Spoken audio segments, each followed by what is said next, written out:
আসসালামু আলাইকুম ভিউয়ার্স। গত ভিডিওতে দেখছেন আমি কিভাবে পাসপোর্ট রিনিউ করার জন্য আইডি সেন্টার থেকে অ্যাপয়েন্টমেন্ট নিছি। আজকে দেখাবো আপনাদেরকে কিভাবে পাসপোর্ট জমা দিতে হয় এবং কি কি করণীয়।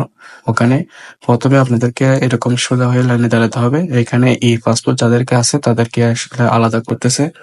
তো আমি প্রথমে লাইনে দাঁড়িয়েছি, পরবর্তীতে আমি ই পাসপোর্টের ওখানে গেছি, আমাকে একজন ডেকে নিয়ে গেছে ওদের কর্মকর্তা।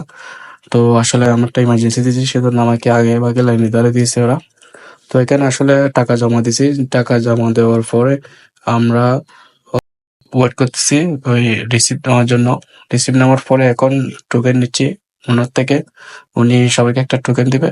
তো ওই টোকেন বরাবর আমাদেরকে ও ছবি তোলার জন্য এবং ফিঙ্গার দেওয়ার জন্য লাইনে দাঁড়াতে হবে।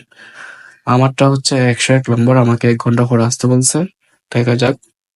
পরিস্থিতি দেখলাম আর কি বলবো এছাড়া। আপনি আপনি জয়মালা থেকে আসতে বলছেন না?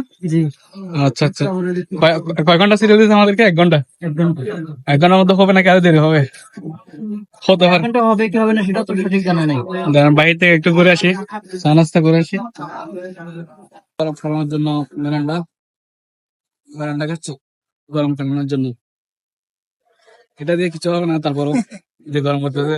যে কারণে পড়ছে এখন আমরা অনেকক্ষণ ওয়েট করার পরে এখানে সবাই একসাথে আসছি ফিঙ্গার এবং ছবি তোলার জন্য। তো এখন আমাদের সিরিয়াল আসবে, আমরা এখন ভিতরে যাব। তো ভিতরে গিয়ে দেখতেছেন আপনারা, এখানে ছবি তুলতেছে একজনের একজনকে এবং ফিঙ্গার নিচ্ছে এবং আইটেল নিচ্ছে। তো আমার শেষ হয়েছে, আমি শেষ করে এখন পাসপোর্ট কপিটা নিয়ে, পাসপোর্টের রিসিপ্ট যেটা সেটা নিয়ে আমি এখন ডেলিভারির দিকে যাব। কারণ আমি অনেক দূর থেকে আছি সাজা থেকে, তো আমার আসলে আসাটা আবার পসিবল না। সেজন্য আমি ডেলিভারি দিয়ে দিয়েছি। 15 দিরহাম নিচ্ছে। তো 4-5 দিনের মধ্যে ওরা, পাসপোর্ট আসলে 4-5 দিনের মধ্যে ডেলিভারি দিয়ে দিবে। তো ডেলিভারি শেষ করছি আমি এখন। এখন আমি আপনাদেরকে কিছু বিষয়ে কথা বলবো। যেমন আপনাদেরকে এখানে পাসপোর্টের সাথে সাথে কি আনতে হবে? আপনাকে অবশ্যই এনআইডি কার্ড থাকলে এনআইডি কার্ড আনতে হবে, না হলে জন্ম নিবন্ধন, ইংলিশ কপি, এটা যেটা অনলাইন কপি বলো, এটা আনতে হবে অবশ্যই। আর সবকিছু ঠিক রাখতে হবে।